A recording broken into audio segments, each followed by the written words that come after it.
Tema então dessa nossa reflexão aqui pela manhã é o maravilhoso não de Deus. 2 Samuel 12, de 13 a 31.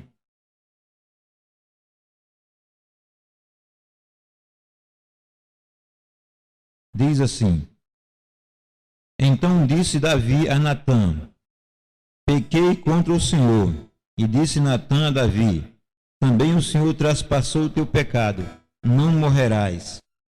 Todavia, porquanto com este feito deste lugar sobremaneira a que os inimigos do Senhor blasfemem, também o filho que te nasceu certamente morrerá. Então Natã foi para a sua casa, e o Senhor feriu a criança que a mulher de Urias dera a Davi, e adoeceu gravemente.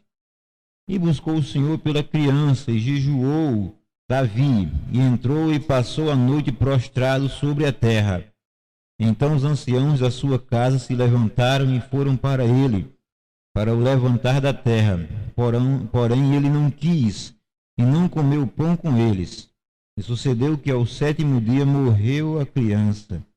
E temeu os servos de Davi dizer-lhe que a criança era morta, porque diziam: Esquecendo a criança ainda viva, lhe falávamos, porém não dava ouvidos à nossa voz.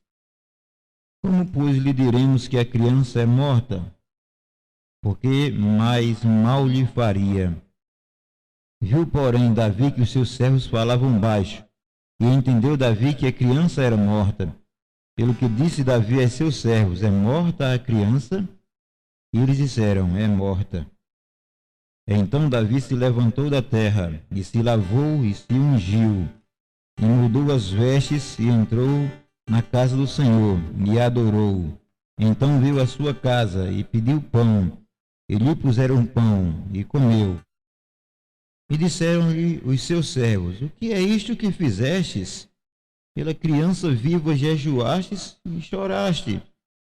Porém, depois que morreu a criança, te levantastes e comeste pão. Disse ele: Vivendo a criança, jejuei e chorei, porque dizia: Quem sabe se o Senhor se compadecerá de mim, e viva a criança. Porém, agora que ela é morta, por que jejuaria eu agora? Poderei eu fazê-la voltar? Eu irei a ela, porém ela não voltará para mim. Então consolou Davi a Batseba, sua mulher, e entrou a ela, e se deitou com ela, e teve um filho, e chamou o seu nome Salomão, e o Senhor o amou. E o enviou pela mão do profeta Natã, e chamou o seu nome Jedidias, por amor do Senhor. Entretanto pelejou Joabe contra Rabá dos filhos de Amon, e tomou a cidade real. Então mandou Joabe mensageiros a Davi e disse: Pelejei contra Rabá, e também tomei a cidade das águas. Ajunta, pois, agora o resto do povo, e cerca a cidade, e toma, para que, tomando eu a cidade, não se aclame sobre ela o meu nome. Então ajuntou Davi a todo o povo, e marchou para Rabá, e pelejou contra ela, e a tomou, e tirou a coroa da cabeça do seu rei, cujo peso era de 1 talento de ouro, e havia nela pedras preciosas, e foi posta sobre a cabeça de Davi, e da cidade levou muito grande despojo. E trazendo ele o povo que havia nela, o pôs às searas e às talhadeiras de ferro, e aos machados de ferro, e os fez passar por forno de tijolos, e assim fez todas as cidades dos filhos de Amon. E voltou Davi e todo o povo para Jerusalém. Amém.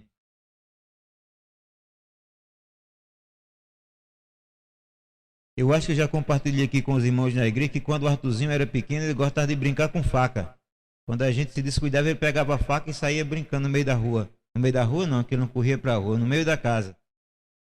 Então eu tive que redobrar a atenção e esconder tudo que era faca de casa, né? Ele ficava grandinho, já alcançava ali a pia de lavar a louça, tem que botar a faca lá atrás na pia. Não podia mais deixar em local fácil, porque ele pegava e queria brincar. Eu consegui vê-lo com as facas umas 2 vezes ainda. E quando eu tomava faca, ele chorava muito, chorava com aquela tristeza compulsiva. Sabe quando a criança está brincando alegremente com uma coisa, você toma e aquela criança fica cheia de desgosto, chega a soluço? Ela ficava daquele jeito, soluçando de desgosto, que eu tomava a faca dele. E eu vendo ali o meu filho chorando de desgosto, ficava triste também. Mas, na condição de pai, eu conheci o grande risco de uma criança pequena brincar com um objeto cortante como uma faca.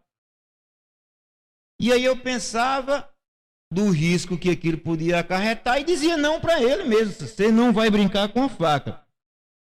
E ficava pensando: eu sofro com seu choro, mas se eu ceder a ele, serei eu que irei chorar, porque ele pode ser muito perigoso, causar uma dor maior nele de que causaria a dor do tomar, ou isso poderia ser mesmo fatal e levá-lo à morte. Então, preferia tomar a faca do Arthurzinho e deixá-lo chorando lá por desgosto.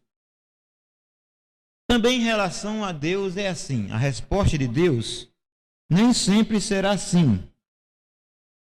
Poderá ser um sim acompanhado de espere, ou simplesmente poderá ser não. Deus diz não para a gente também.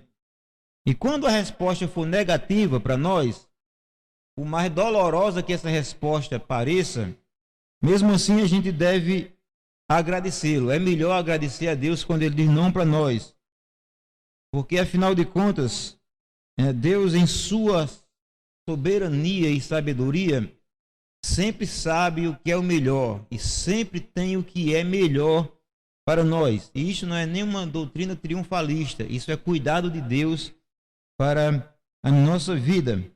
Nós somos infantis, egoístas e irresponsáveis acerca de nós mesmos.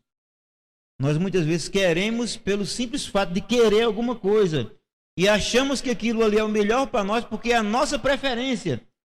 Nós classificamos o que é bom para nós de acordo com a nossa preferência. Eu gosto disso, portanto isso é melhor para nós. Mas não é assim. Nem sempre. Deus sabe o que é melhor para nós.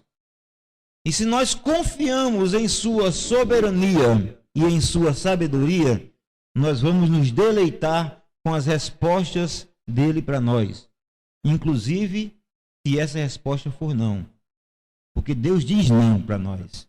Se você for olhar, por exemplo, para o texto que nós lemos aqui no começo, desde o começo, especialmente o versículo 22, se você olhar para ela agora, não vou ler todo ele, mas vou ler só o 22, diz: e disse, vivendo a criança, jejuei e chorei, porque dizia, quem sabe se o Senhor se compadecerá dela, se compadecerá de mim e a criança viva. O versículo 23 diz, mas agora ela já é morta. Por que jejuaria eu agora? Poderei fazê-la mais voltar? Eu irei para ela, porém ela não voltará para mim.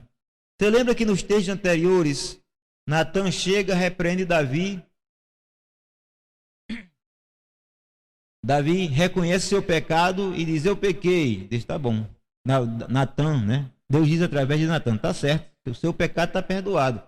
Mas a criança vai morrer. E o homem, segundo o coração de Deus, passa 7 dias jejuando e orando por aquela criança. Sem comer, sem dormir, jejuando o tempo todo, vestido de pano de saco, na mais absoluta humilhação. E ao cabo de 7 dias, a criança morreu. Com toda a humilhação, com todo o choro, com todo o pranto, com todo o jejum, com todo o arrependimento, Deus disse, não, Davi, a criança vai morrer. Deus diz não para a gente. Façamos nós o que quisermos, digamos nós o que dissermos. Quando Deus quer dizer não, ele diz não e ponto final. A palavra final é dele. Esse é um tipo de ensinamento bíblico que bate de encontro com os nossos orgulhos, as nossas perspectivas pessoais de querermos certas coisas que estão dentro da nossa preferência. Eu quero aquilo, Deus, por favor, me dê.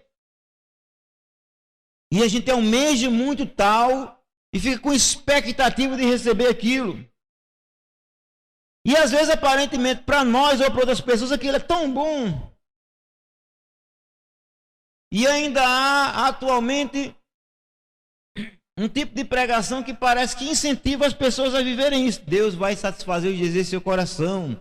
Deus vai cumprir as promessas. Às vezes não tem promessa de Deus nenhuma, etc. E não mostra o outro lado, de Deus ser soberano e ter o melhor para nós, e de Ele ter, como soberano que é, todo o direito de dizer não para nós.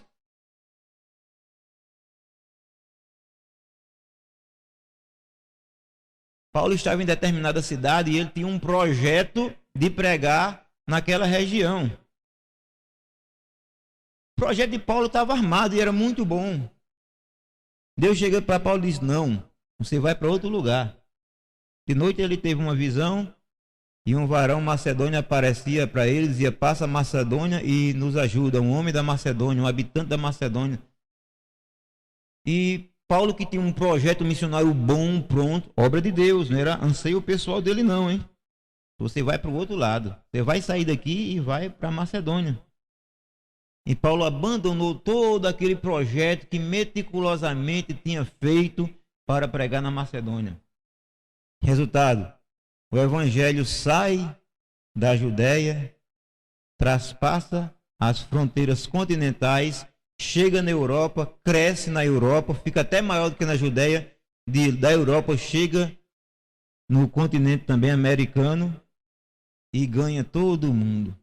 E por causa daquela visão de Deus dizendo não a Paulo e mudando o direcionamento de Paulo, nós hoje fomos alcançados pelo Evangelho. Deus diz não para nós. E por que Deus diz não para nós? Deus, na verdade, diz não para nós por dois motivos. Reprovação, que é a disciplina. O texto mostra que a criança morreu como consequência do pecado de Davi. Deus estava disciplinando Davi. E Deus também diz não para nós por provação, quando Ele quer colocar-nos à prova. Lá em Jó 42:5 diz: eu te conhecia só de ouvir falar, mas agora os meus olhos te veem. Por que provação e reprovação? Em primeiro lugar, a provação nos aproxima de Deus. A palavra de Deus diz assim, através de Jó: eu te conhecia só de ouvir falar, mas agora os meus olhos te veem. Está tudo bom, irmão. A gente consegue viver de acordo com as nossas circunstâncias. Mas quando a coisa fica difícil, nós só conseguimos viver por causa da força de Deus e da presença de Deus na nossa vida. Então essa provação faz com que nos aproximemos mais do Senhor. E para que serve a reprovação? A reprovação, ele aperfeiçoa, ou ela aperfeiçoa o nosso caráter cristão. Lá em Salmo 119, versículo 67 está: antes de ser afligido, andava errante, mas agora eu guardo a sua palavra. Foi porque foi reprovado e disciplinado a Deus que o salmista deixou de andar errante. É uma referência a esse texto aqui do adultério de Davi. Ele estava fazendo o que não devia. Mas quando Deus o reprovou, quando Deus o castigou, ele consertou o seu caminho. Lá em Hebreus está escrito que se nós não somos disciplinados, nós não somos filhos de Deus. Porque Deus nos disciplina para que a gente não acabe como os do mundo. A ideia é mais ou menos como de você ter um trabalhador e você ter um filho trabalhando na sua casa. Quando o trabalhador faz alguma coisa, constantemente aquilo que não é de acordo com o que você propôs para ele, você demite o trabalhador e pronto, ele se vire. Mas quando é com seu filho, você, por disciplina, não por raiva dele ou porque você quer fazê-lo sofrer, mas na expectativa que aquele filho reconheça o seu erro e volte atrás e volte a fazer aquilo que é certo. Deus, Ele nos disciplina para aperfeiçoamento do nosso caráter. Por isso que a palavra de Deus diz que o homem que muitas vezes é repreendido endurece a cerviz, será quebrantado de repente, não haverá para ele cura. Ou seja, a pessoa que errou e Deus o repreendeu, errou mais uma vez e Deus o repreendeu, e ele não baixa a cerviz, baixar a cerviz é essa parte aqui de trás do pescoço, né? Cara de pescoço altivo, várias vezes é repreendido e não baixa a cabeça, não fica humilde, não volta atrás nos seus caminhos. Deus disse que essa pessoa vai ter que tomar uma pancada grande. Aí você vai lembrar de dois textos bíblicos. Um está lá em 1 Coríntios, quando tinha um servo do Senhor dentro da igreja que estava tendo um caso com a madrasta. E o apóstolo Paulo diz, olha, vamos fazer o seguinte, vamos entregar o corpo dele para ser queimado pelo fogo, entregar o corpo dele a Satanás para ser queimado pelo fogo, para que o seu espírito seja salvo, o corpo seja entregar a Satanás para ser queimado, para que seu espírito seja salvo, como que pelo fogo. O que o apóstolo Paulo está dizendo? Vamos deixar ele sofrer na carne para se arrepender. Porque está sendo repreendido e não volta atrás. Vai ter que sofrer alguma coisa para isso. Na segunda carta você vê Paulo pedindo para readmiti-lo à comunhão. Ou seja, o homem teve que se arrepender. Você chega lá em Apocalipse e Deus diz a respeito da sua igreja e dos seus filhos: eu repreendo e disciplino a todos quanto amo. E a repreensão e a disciplina se diz no texto: vou prostrá-la numa cama, essa pessoa que estava em pecado, bem como todos que estavam com ele. Vou colocá-la enfermo para que volte atrás. Então, quando nós ouvimos a repreensão de Deus contra as nossas vidas, o melhor que temos a fazer, irmãos, é arrependermos-nos velozmente. Porque Deus, Ele nos trará de volta para Ele, porque somos filhos dele, Ele não vai abrir mão de nós de maneira nenhuma. Agora, Ele repreende a primeira vez e repreende com doçura. Mas a insistência no pecado e a insistência na repreensão trará uma repreensão maior. E esta maior talvez seja mais motivo ainda para nós glorificarmos a Ele. Porque é quando a gente de fato volta-se completamente para Ele. Há servos de Deus que precisam passar pelo vale da sombra da morte para reconhecer os seus caminhos e o caminho do Senhor na sua vida. Nós não precisamos passar por isso. Mas se for preciso, Deus fará isso em nós. E ainda vamos agradecer a Ele. Outra coisa que esse texto nos diz que além de Deus nos disciplinar, além de Deus dizer não para nós, além de Deus nos provar, o texto também diz que nós devemos confiar na soberania de Deus quando Ele diz não para nós. Super interessante aqui a atitude de Davi no texto. Depois do não de Deus, Davi simplesmente parou de afligir-se. Passou 7 dias chorando e jejuando, etc. No 7º dia a criança morreu. Todo mundo ficou com medo de dizer a Davi que a criança estava morta. Indagou os seus servos e confirmaram a morte da criança. O que Davi fez? A expectativa de quem vem lendo o texto é de quando disseram uma criança está morta, o pranto de Davi aumentasse, a dor de Davi aumentasse. A gente espera que aquele que estava vestido de pano de saco, se humilhando por aquela criança, quando recebesse a notícia que a criança está morta, a nossa expectativa então é que ele se descabelasse, fizesse a barba, porque para eles era o contrário, né? Quem estava bem estava de barba, quando estava mal arrancava a barba. A gente ficava na expectativa de que se descabelasse, arrancasse a barba, saísse correndo como um lobo desvairado por aí porque perdeu seu filho. Não, Davi não fez isso. Causou até estranheza entre os seus nobres. Davi simplesmente se levantou, tomou banho, comeu, foi para sua casa, deitou-se com sua esposa, teve contato com ela e continuou a sua vida. Davi confiou na soberania de Deus. Quando aconteceu tudo isso, ele disse: olha, o que é que eu tenho para fazer? Eu vou até a criança e ela não vem mais para mim, ela não vai voltar a viver. Ele estava dizendo: olha, Deus sabe o que foi que fez. Não tenho que discutir com Deus.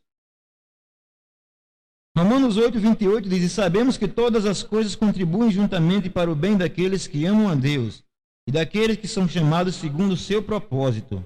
Deus sabe o que faz. Não adianta tentar, mas por que Deus? Mas não era para ter sido assim, era para ter sido assado. Eu vou agora me interpor contra Deus, eu não aceito isso. Irmãos, Deus sabe o que faz. Se você tem clamado a Deus por alguma coisa, então fique esperto para saber se Deus está lhe dizendo espere ou se Deus está lhe dizendo não. Porque se estiver dizendo não, disse e pronto, agora confie nisso. Confie nisso. Eu penso que a gente sofre muito pela nossa infantilidade diante da sabedoria de Deus. Porque a Bíblia diz que os caminhos do Senhor não são os nossos caminhos. Os pensamentos do Senhor não são os nossos pensamentos.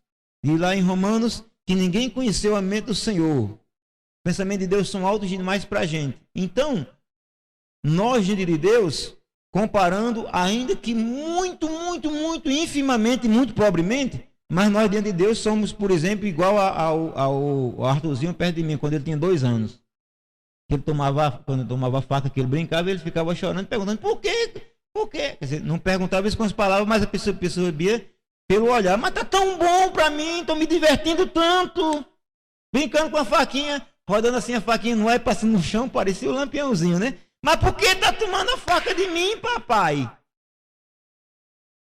Eu sabia por quê. Ele não sabia, não. Por que a gente não para de querer confiar nos nossos próprios caminhos, na nossa própria inteligência e começa a acreditar na soberania de Deus? Quando Ele dizer um não para nós, a gente entendeu, opa, é não de Deus e eu confio na soberania dEle. Eu sei que o que Ele fez é o melhor. Agora eu não estou entendendo não, mas daqui a pouco eu vou perceber o que foi que Ele fez e vou glorificá-lo. E eu nem vou contar aqui casos, fatos de quando Deus disse não e mudou uma pessoa, porque já contei de Paulo e podia contar casos pessoais de pessoas conhecidas nossas, inclusive minha. Mas não precisa, só precisa dizer para vocês, confie na soberania de Deus. Você não consegue ver além do agora. Eu digo agora, e o próximo agora que eu for dizer, você não sabe o que vai acontecer até lá. Mas Deus, Ele conhece tudo. Inclusive o futuro e toda a eternidade para frente. Então Deus sabe o que está fazendo. Descanse na soberania dEle. Finalmente, para concluir, o texto também nos mostra que depois do não de Deus, a vida continua. Nesse versículo 28 do texto que eu li, diz assim, 28 em diante, né? Joabe chega para Davi e diz, ajunta, pois, o resto do povo e cerca a cidade e toma, para que, tomando eu a cidade, não se aclame sobre ela o meu nome. Aí diz que Davi ajuntou o povo, tomou a cidade, tomou a coroa da cabeça do rei, levou o povo para o povo daquela cidade, a riqueza daquela cidade e o povo daquela cidade para trabalhar para eles em Israel, etc.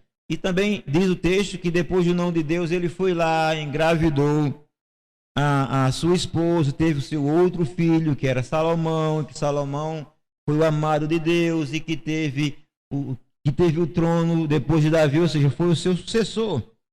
Depois que Davi aceitou o não de Deus, tirou roupa da sua humilhação, consolou a sua esposa também, voltou a ter intimidade com ela, tudo isso. Você percebe que Deus estava dizendo, Davi, a vida não acabou porque seu filho morreu, meu filho. Você vai continuar fazendo coisas e coisas grandiosas, conquistando reinos. Você vai ter ainda seu filho que vai lhe suceder no trono. Você depois de Deus diz não a gente, a vida não acaba, a vida continua. E nós somos capazes de obter grandes vitórias da parte dele depois desse não. Deus disse não para nós algumas vezes, a vida continuou. E se você confiou na absoluta soberania de Deus, você continuou vivendo e percebeu que as vitórias que Deus lhe deu na frente, depois daquele não, são iguais ou até maiores do que as que ele tinha lhe dado antes. A vida continua, irmãos. Há uma palavrinha que a gente gosta de dizer às pessoas que estão enlutadas, ou às pessoas que estão passando por um momento de extrema dificuldade na vida, como perca de relacionamentos. Eu sempre gosto de dizer isso. E eu sei que isso é cruel dizer para a pessoa, mas eu preciso dizer isso sempre. Sempre eu chego para a pessoa e digo: meu amigo, minha amiga, ou meu irmão, minha irmã, tá certo, aconteceu, mas a vida continua. Você não pode parar de viver. Tem gente que fica até chateado conosco. Mas pastor, como é que se eu me chego com uma palavra dessa?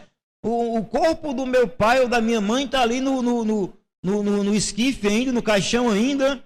O meu esposo saiu de casa, tenho 2 filhos para criar, o seu negócio da vida continua. Como é que eu vou continuar vivendo agora, se aconteceu essa tragédia? Sempre a pessoa pensa assim, no calor da emoção, a pessoa não consegue perceber o amanhã. Eu não estou dizendo é ver, não, é perceber. A pessoa não consegue perceber que tem um amanhã. Que geralmente passa um dia e a pessoa está chorando. Segundo dia a pessoa está chorando, mas começa a se consolar. Terceiro dia também. Quando os meses se passam, aquilo ali continua sendo uma tristeza, mas uma tristeza consolada no coração da pessoa. E a vida continua. E de repente a pessoa superou aquilo ali. Agora, geralmente, quem não consegue confiar na soberania de Deus e entender que a vida continua, fica preso àquele passado eternamente. Por isso, como eu já disse aqui na igreja, e vou repetir para concluir, nós devemos ter cuidado com 2 coisas. Com a nostalgia, que a nostalgia nos prende ao passado. Quem é nostálgico não consegue sair de lá. Quem trabalha bem essa questão de nostalgia é o irmão Paulo Mororó, né? Que nós que já estamos lá no meio da trajetória, eu não, que ainda vou completar 40, estou novinho ainda, né? Mas já andei mais um pouquinho do que a juventude. Aí quando a gente vê os hinos da juventude, a gente começa a reclamar. É claro e óbvio que nos hinos atuais tem muita coisa ruim. Agora, os hinos antigos também tem muita coisa ruim. Aí a gente começa... Oh, como era bonito os hinos do Grupo Logos, turma da minha geração, né? Ou a turma mais antiga um pouquinho. Os hinos do Feliciano Amaral, do Luiz de Carvalho, do José de Paula, muito bonito. Mas esses hinos atuais, tem uns que são umas porcaria mesmo, né? Mas da minha época também tinha porcaria. É isso, conflito de geração, só isso. O cara fica preso lá no passado e fica pensando... Um missionário fulano de tal que fundou aquela igreja, que pregou como era bom esse pastor. Os pastores atuais, aliás, né, não são bons, porque isso, aquilo, outro. Tem irmão que, pela vontade dele, os irmãos da igreja têm que andar de chapéu na rua ainda. Você sabe que tem igreja que tem no seu estatuto até hoje que tem que usar chapéu? Não usa mais, mas não tiraram do estatuto. Oh, mas antigamente, quando meu filho era vivo, quando meu pai era vivo, que a gente saía para a igreja junto, mas agora que ele já faleceu, e agora? Ou quando eu tinha meu esposo, minha esposa, como era... Irmãos, acabou, passou, morreu. Vida continua. Aí tem também os ansiosos, né? Ansiedade é você sofrer da coisa antes dela chegar. Você faz a matrícula para o concurso é daqui a 2 meses e você já vê... Comendo as unhas, parece que a prova é amanhã. O cara não consegue estudar para a prova porque parece que a prova é amanhã. Ele está tentando viver o futuro, queridão. Ninguém vive nem o passado e nem o futuro. Você só pode viver o presente. Então acabe com isso. Sabe nem se vai passar, não sabe nem se a prova vai ser fácil ou vai ser difícil. Perdeu a noite de sono tentando imaginar se a questão que ele estudou vai cair na prova ou não.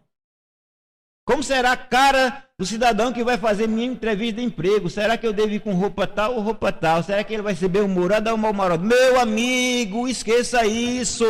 Vai viver o teu presente e vai agir no teu presente para que o teu futuro seja bom debaixo da bênção de Deus. Se o passado foi difícil, supere ele com o presente. E as suas expectativas do futuro serão a partir da tua vivência no presente. Agora, faça tudo isso de acordo com a orientação de Deus. Se Deus disser sim, louvado seja o Senhor. O teu projeto era de acordo com o projeto de Deus. Mas se Deus disser não, irmãos, agradeça. E continue vivendo. Que mais na frente tem alguma coisa melhor para você da parte de Deus. Ele sempre faz isso com quem confia nele. Ele, pois, nos abençoe. Em nome de Jesus. Amém.